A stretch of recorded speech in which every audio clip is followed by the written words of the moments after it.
लेकिन भारत सूरत हाल ये है कि शहबाज शरीफ की हुकूमत की जो बल्कि पीडीएम की हुकूमत कहें, इसमें पीपल्स पार्टी को इसके बोझ से हम क्यों आज़ाद कर दें, उसकी माशी कारकर्दगी अभी तक पिछले 4-4.5 महीनों में क्या है। 11 अप्रैल 2022 को अगर हम डॉलर की कीमत देखें तो आप देख सकते हैं अपने स्क्रीन के ऊपर वो 182.93 रुपीज़ थी। आज डॉलर की कीमत 236 रुपये 84 रुपए तक पहुंच चुकी है। 11 अप्रैल 2022 से अब तक डॉलर की कीमत में तकरीबन 54 रुपीस का इजाफा हो चुका है। 11 अप्रैल 2022 को पाकिस्तान स्टॉक एक्सचेंज की अगर हम बात करें तो वो किस पॉइंट पे ट्रेड कर रहे थे ये आप देख सकते हैं। आज ये किस जगह पे ट्रेड कर रही है ये भी आप अपनी स्क्रीन पर देख सकते हैं। 11 अप्रैल से अब तक आप देख सकते हैं कि 4000 से ज्यादा पॉइंट्स ये स्टॉक एक्सचेंज गिर चुकी है। 2 जून 2022 को जो मूडीज ने मकामी और गैर मुल्की करेंसी की सूरत हाल को गैर मुस्तहकम करार दिया था, पाकिस्तान का जो आउटलुक था उसको मनफी कर दिया था। 19 जुलाई 2022 को आलमी रेटिंग एजेंसी फिच ने भी पाकिस्तान के आउटलुक को मुस्तहकम से मनफी कर दिया गया। अब बिजली की कीमतों पे आ जाएं। शहबाज हुकूमत ने अभी तक 13 बार इसमें इजाफा किया है। जून 2022 में जो गैस की कीमत थी उसमें 45% इजाफा किया गया और अभी सामने आ रहा है कि दोबारा इसमें इजाफा होगा।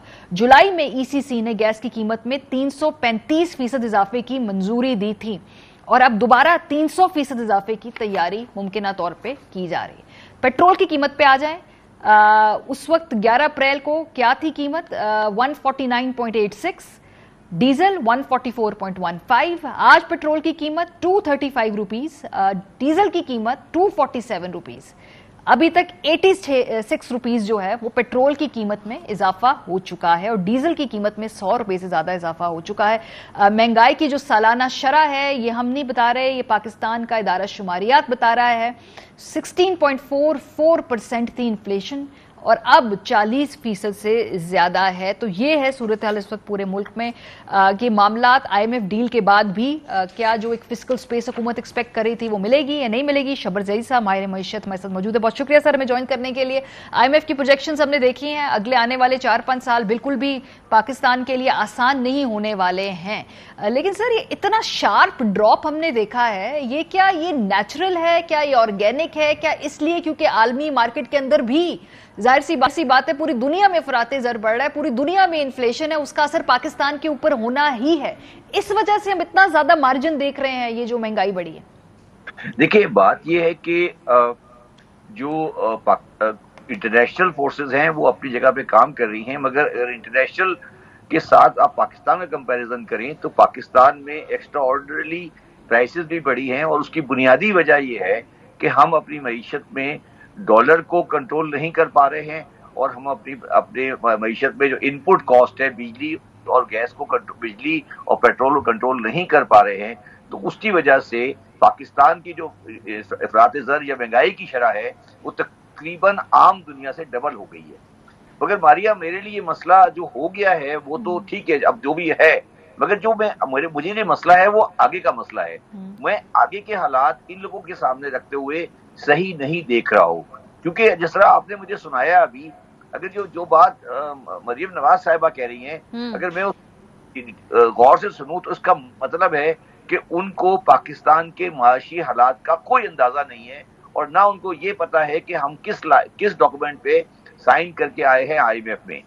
उनको ये बात समझ नहीं आ रही कि ये जो पोजीशन है पाकिस्तान की इस वक्त, पाकिस्तान को ये लोग जो कह रहे हैं कि डिफॉल्ट से बचा रहे हैं, ये डिफॉल्ट पे पाकिस्तान को ले जा रहे हैं। इसने पाकिस्तान को वहां जाके खड़ा कर दिया है जहां पे डिफॉल्ट के लिए हम आहिस्ता आहिस्ता उससे करीब बढ़ रहे हैं।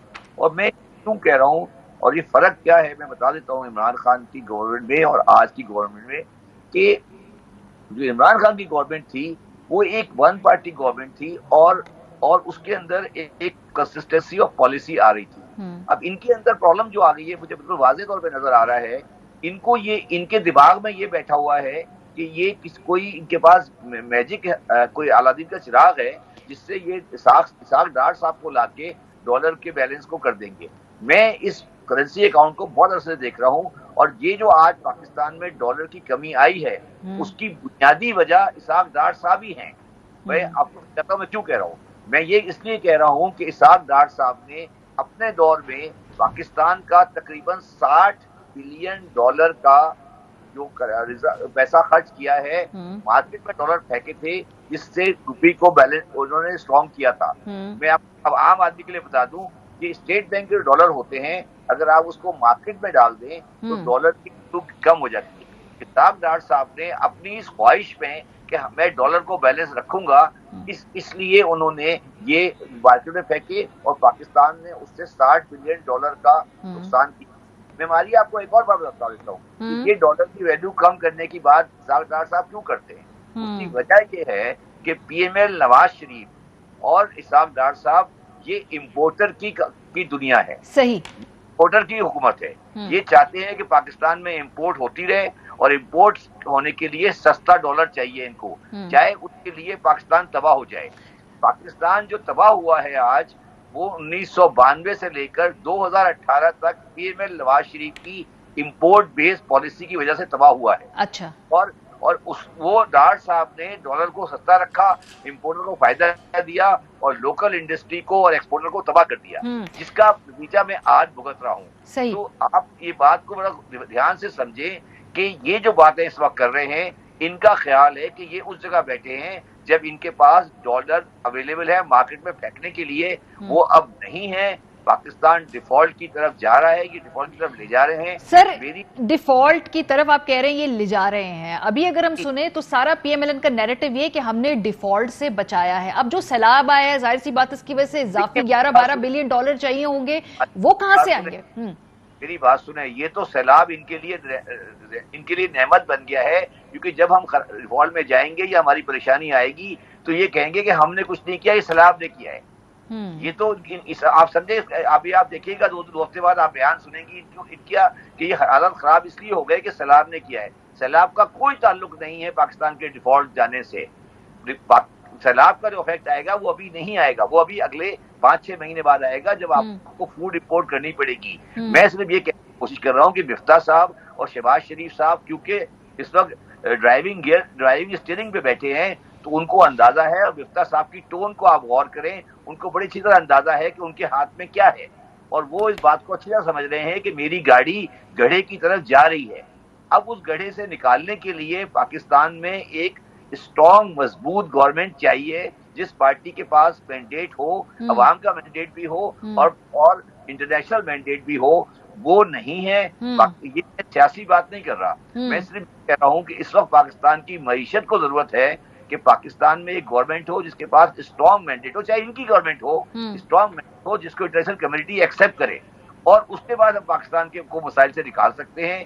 یہ اس طرح کی فریجائل گورنمنٹ جس میں آپس میں ہم آہنگی نہیں ہے، یہ پاکستان کو مسائل سے نہیں نکال سکتی. اور اگر یہ نہیں نکال سکتی تو اس کا مطلب ہے کہ آپ ڈیفالٹ کی طرف ملک کو لے جا رہے ہیں. اور لیکن شبر صاحب ایشو یہ ہے کہ اگر کیئر ٹیکر حکومت بھی آتی ہے تو پھر وہ جو آگے ٹف فیصلے کرنے ہوں گے وہ کیئر ٹیکر حکومت کے پاس کتنا لیوریج ہوتا ہے؟ کیونکہ اگر کسی نے 5 سال کے مینڈیٹ کے بعد آ کر وہ کام کرنا ہے تو میری بات سنو، دیکھو بات یہ ہے کہ میں جون 2023 تک پاکستان کو بچوں گا ڈیفالٹ سے. میں آپ کو بالکل کینڈیڈلی کہہ رہا ہوں، as a accountant, as a economist. میرے پاس جون 2023 تک کا پیسے ہیں، میں بچا لوں گا پاکستان کو اور پاکستان ڈیفالٹ میں نہیں جائے گا. مگر اگر جون 2023 تک کے بعد میرے پاس اسٹیبل گورنمنٹ نہیں آئی اور 23-24 میں مجھے پریشانی رہی تو پھر پاکستان میں کوئی طاقت پاکستان کو نہیں بچا سکے گی ان پریشانیوں سے جس میں ہم جانے والے ہیں. تو اس معاملے کو ماریا سیاسی نہیں دیکھیں، اس معاملے کو پاکستان کے پرسپیکٹو میں دیکھیں کہ 3 مہینے آ جائیں گے. آئی ایگری کہ کوئی بندہ ڈیل نہیں کرے گا کیئر ٹیکر کے ساتھ، کوئی صحیح بات ہے، مگر جو الٹیمیٹ ڈیل ہوگی وہ اگلی گورنمنٹ کے پاس ہوگی جب بھی وہ آئے گی اور جس کی بھی آئے گی. اور وہ جو ڈیل ہوگی وہ پاکستان کی اصل ڈیل ہوگی. اور یہ بھی میں آج آپ کو پریڈکٹ کر رہا ہوں کہ وہ ڈیل بڑی مشکل ڈیل ہوگی. مطلب وہ صرف کہنے کا یہ ہے کہ جو سیاستدان یہ سمجھ رہے ہیں کہ ہم نے پاکستان کو کسی مشکل سے نکال دیا. جو پاکستان کے حالات میں دیکھ رہا ہوں اور جو پاکستان کی مجھے آگے پروجیکشن نظر آ رہی ہے، اس میں معاشی حالات اچھے نظر نہیں آ رہے. اور تو یہ ابھی ان لوگوں کو یہ جو مریم نواز صاحبہ بات کر رہی ہے، مجھے افسوس ہو رہا ہے یہ سن کے. بیسیکلی کیا کہہ رہی ہیں کہ میں پرائز نہیں بڑھاؤں گی، میں یہ نہیں کروں گی. ان کو اندازہ ہے कि हमारे सर मेरा ख्याल है उन्हें अंदाजा है ये सिर्फ एक पॉलिटिकल पोजीशनिंग भी है, और मरियम वो नवाज कैंप शहबाज कैंप की लड़ाई भी है, वही तो मसला है ना। पर हाँ मैं बता देता हूँ आपको, ये उनको अंदाजा, एक्चुअली प्रॉब्लम ही ये है हमारे माशरे में, प्रॉब्लम हमारी ये है। मैं आपको एक आज बात एक और बताता हूँ। जिस दिन ये गवर्नमेंट आई थी, जब ये शहबाज शरीफ साहब आए थे, मैं आज आपको ये प्रिडिक्ट कर रहा हूँ, कल आपको पता लग जाएगा कि अगर शहबाज शरीफ साहब को ये पता होता कि माशी हालात ये हैं, तो ये कभी गवर्नमेंट में नहीं आते। मैं आपको इसका लाइव एग्जाम्पल, जब ये दिसंबर 2021 में मैंने इमरान खान की गवर्नमेंट में कहा था कि पाकिस्तान बैंकरप्ट है, तो उस सेमिनार में मेरे साथ कोई स्पीकर मिफ्ता साहब थे, मैं मिफ्ता साहब स्पीकर थे, और मिफ्ता साहब ने ये कहा था कि नहीं, पाकिस्तान में अब कोई फॉरेन करेंसी का प्रॉब्लम नहीं है। यही बात जाके इन्होंने समझाई थी शहबाज शरीफ साहब को कि जी पाकिस्तान में सब कुछ ठीक है, और ये इमरान खान साहब ने आके तबाह कर दिया है, जो 30 साल तबाही आपने करी थी वो कोई चीज नहीं है, और ये इमरान खान की तबाह कर दिया है, आप आए और सही कर लें। जब ये आए हैं तो इनकी आंखें खुली रह गई हैं। मैं आपको बिल्कुल यकीन से कह सकता हूं कि अगर शहबाज शरीफ साहब को ये पता होता कि पाकिस्तान के माशी हालात वो हैं जो आज हैं, तो अगर मैं समझदार आदमी होता तो कभी ये गवर्नमेंट नहीं लेता। चले, बहुत शुक्रिया शबर ज़हीर साहब।